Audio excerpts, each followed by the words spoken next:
नमस्कार दोस्तों, मैं हूं प्रभात कुमार। आप देख रहे हैं मेरे YouTube चैनल प्रभात एजुकेशन सेंटर। स्वागत है आपका मेरे YouTube चैनल में। दोस्तों, आज हम जानेंगे सब्जेक्ट सोशल साइंस का पार्ट 1 यानी कि टॉप ऑब्जेक्टिव क्वेश्चन आपके लिए लाए हैं, जो कि 30 VVI ऑब्जेक्टिव एग्जाम 2025 के लिए काफी इंपॉर्टेंट हैं। तो बिहार बोर्ड के बच्चों, तैयार हो जाओ। टारगेट 400 प्लस का आप आराम से पार कर सकते हैं। Education by Prabhat sir. And चलते हैं नेक्स्ट क्वेश्चन की ओर। हमारे सामने प्रभात एजुकेशन सेंटर आपके लिए तैयार है। तो पहला क्वेश्चन आपके सामने दिया गया है कि किस खनिज को उद्योगों की जननी माना गया है। ऑप्शन दिया गया है सोना, तांबा, लोहा, मैग्नीज। तो दोस्तों, इसका आंसर हो जाएगा लोहा, जो कि आपका ऑप्शन नंबर सी सही हो जाएगा।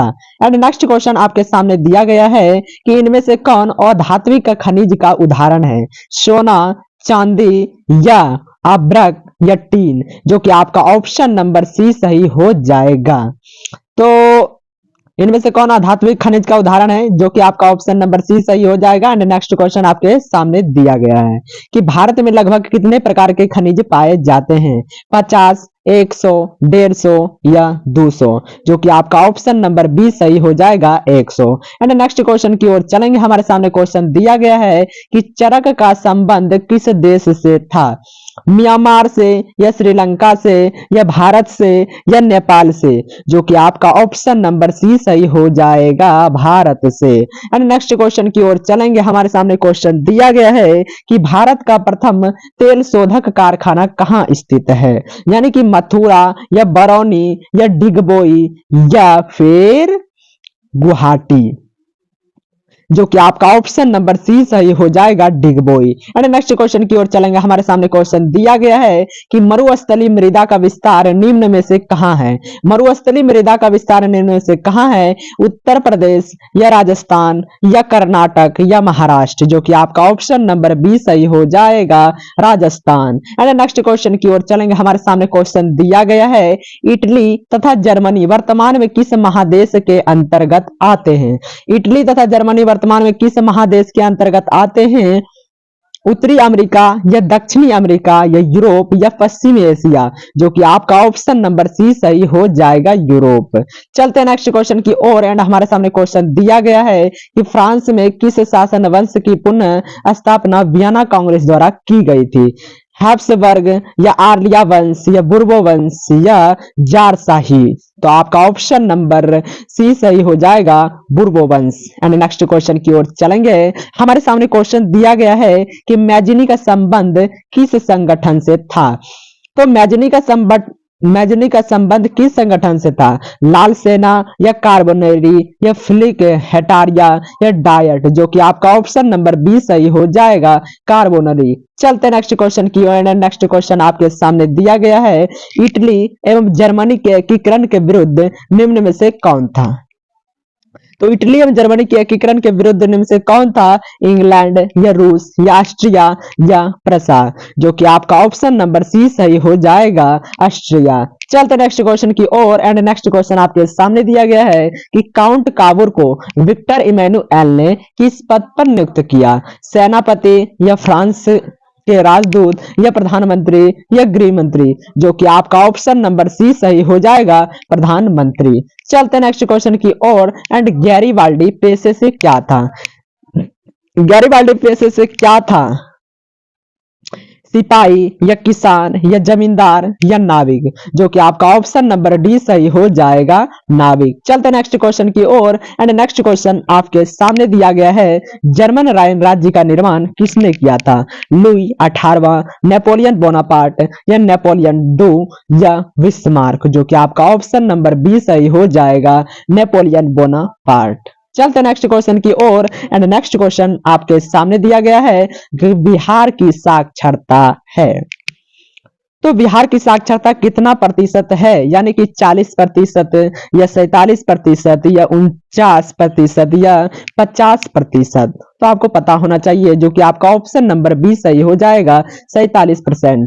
चलते हैं नेक्स्ट क्वेश्चन की ओर। हमारे सामने नेक्स्ट क्वेश्चन दिया गया है कि इनमें से किस संस्था में महिलाओं को 50% आरक्षण प्रदान किया गया है, यानी कि लोकसभा या स्थानीय पंचायती राज की संस्था या विधानसभा या राज्यसभा, जो कि आपको पता होना चाहिए। ऑप्शन नंबर बी सही हो जाएगा, स्थानीय पंचायती राज की संस्था। चलते नेक्स्ट क्वेश्चन की ओर। नेक्स्ट क्वेश्चन आपके सामने दिया गया है कि निम्नलिखित व्यक्तियों में से कौन लोकतंत्र में रंग भेद के विरोधी नहीं थे? तो किंग मार्टिन लूथर या महात्मा गांधी या ओलंपिक धावक टॉमी स्मिथ एवं जॉन कार्स या जेड गोरी, जो आपका ऑप्शन नंबर डी सही हो जाएगा, जेड गोरी। चलते हैं नेक्स्ट क्वेश्चन की ओर। नेक्स्ट क्वेश्चन आपके सामने दिया गया है कि भारत की वित्तीय राजधानी क्या कहलाती है? तो भारत की वित्तीय राजधानी क्या कहलाती है? पटना या दिल्ली या मुंबई या चेन्नई? तो आपको पता होना चाहिए, जो कि आपका ऑप्शन नंबर सी सही हो जाएगा, मुंबई। चलते हैं नेक्स्ट क्वेश्चन की ओर। नेक्स्ट क्वेश्चन आपके सामने दिया गया है कि श्रीलंका के बहुसंख्यक समुदाय की भाषा है। श्रीलंका के बहुसंख्यक समुदाय की भाषा क्या है? हिंदी या तमिल या सिंहली या फ्रेंच? तो आपका ऑप्शन नंबर सी सही हो जाएगा, सिंहली। चलते हैं नेक्स्ट क्वेश्चन की ओर। एंड नेक्स्ट क्वेश्चन आपके सामने दिया गया है कि किस क्षेत्र को तृतीय क्षेत्र कहा जाता है? एंड किस क्षेत्र को तृतीय क्षेत्र कहा जाता है? सेवा क्षेत्र या कृषि क्षेत्र या औद्योगिक क्षेत्र, इनमें से कोई नहीं, जो कि आपका ऑप्शन नंबर ए सही हो जाएगा, सेवा क्षेत्र। आपको बता दें कि कृषि क्षेत्र पहला क्षेत्र होता है, एंड दूसरा क्षेत्र होता है औद्योगिक क्षेत्र, और तीसरा क्षेत्र सेवा क्षेत्र होता है।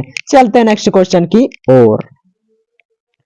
तो नेक्स्ट क्वेश्चन आपके सामने दिया गया है कि भारत की आर्थिक व्यवस्था है, भारत की आर्थिक व्यवस्था कैसी है? समाजवादी या पूंजीवादी या मिश्रित या इनमें से कोई नहीं? तो भारत की आर्थिक व्यवस्था है मिश्रित, जो कि आपका ऑप्शन नंबर सी सही हो जाएगा। चलते नेक्स्ट क्वेश्चन की ओर। नेक्स्ट क्वेश्चन आपके सामने दिया गया है कि भारत में योजना आयोग का गठन कब किया गया? तो भारत में योजना आयोग का गठन कब किया गया?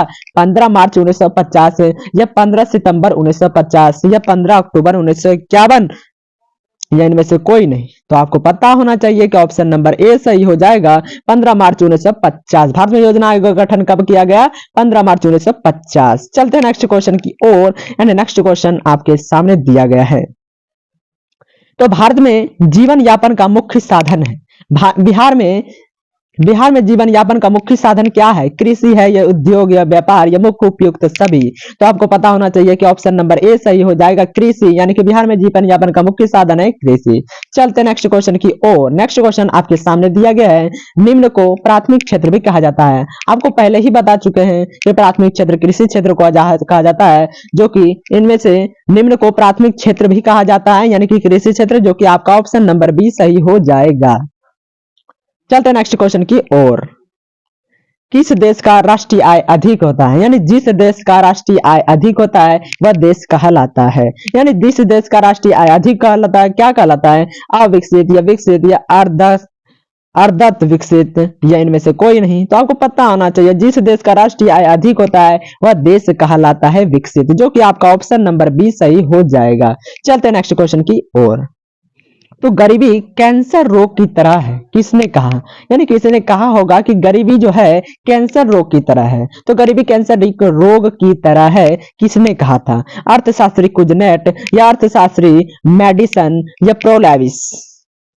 तो आपको बता दें कि गरीबी कैंसर रोग की तरह है, किसने कहा था? अर्थशास्त्री कुजनेट, जो कि आपका ऑप्शन नंबर ए सही हो जाएगा। चलते हैं नेक्स्ट क्वेश्चन की ओर। नेक्स्ट क्वेश्चन हमारे सामने दिया गया है कि भूकंप का मापन किसके द्वारा होता है? तो भूकंप का मापन किसके द्वारा होता है? मल्टीमीटर या फोकस या रिक्टर स्केल या सुनामी? जो कि आपका ऑप्शन नंबर सी सही हो जाएगा, रिक्टर स्केल। नेक्स्ट क्वेश्चन की ओर चलेंगे। नेक्स्ट क्वेश्चन आपके सामने दिया गया है कि नदियों में बाढ़ आने का प्रमुख कारण क्या है? नदियों में बाढ़ आने का प्रमुख कारण क्या है? जल की अधिकता या नदी की तली में अवसाद का जमाव या वर्षा का ना होना या इनमें से कोई नहीं? जो कि आपका ऑप्शन नंबर ए सही हो जाएगा, जल की अधिकता। चलते हैं नेक्स्ट क्वेश्चन की ओर। नेक्स्ट क्वेश्चन दिया गया है, इनमें से कौन प्राकृतिक आपदा नहीं है? यानी प्राकृतिक आपदा नहीं है, देखते हैं क्या है? एंड सुनामी या बाढ़ या भूकंप या आतंकवाद? आपको पता होना चाहिए कि सुनामी एक प्राकृतिक आपदा है, बाढ़ भी प्राकृतिक है, भूकंप भी प्राकृतिक, आतंकवाद जो कि मानव के द्वारा किया जाता है, तो जो कि आपका ऑप्शन नंबर डी सही हो जाएगा, आतंकवाद। चलते हैं नेक्स्ट क्वेश्चन की ओर। नेक्स्ट क्वेश्चन आपके सामने दिया गया है कि भोपाल गैस त्रासदी किस प्रकार की आपदा थी? भोपाल गैस त्रासदी किस प्रकार की आपदा थी? जो कि आपका क्या होगा? प्राकृतिक होगा या मानव जनित या वायुमंडलीय, इनमें से कोई नहीं, जो कि आपका ऑप्शन नंबर बी सही हो जाएगा, मानव जनित या मानव के द्वारा। चलते हैं नेक्स्ट क्वेश्चन की ओर। चलते हैं, सुनामी क्या है, यानी कि लास्ट क्वेश्चन है हमारे पास, यानी सुनामी क्या है? एक ज्वालामुखी पहाड़, या वर्षा ऋतु में नदियों में बाढ़ आना, या सूर्य की भीषण गर्मी, या विनाशकारी समुद्री लहर।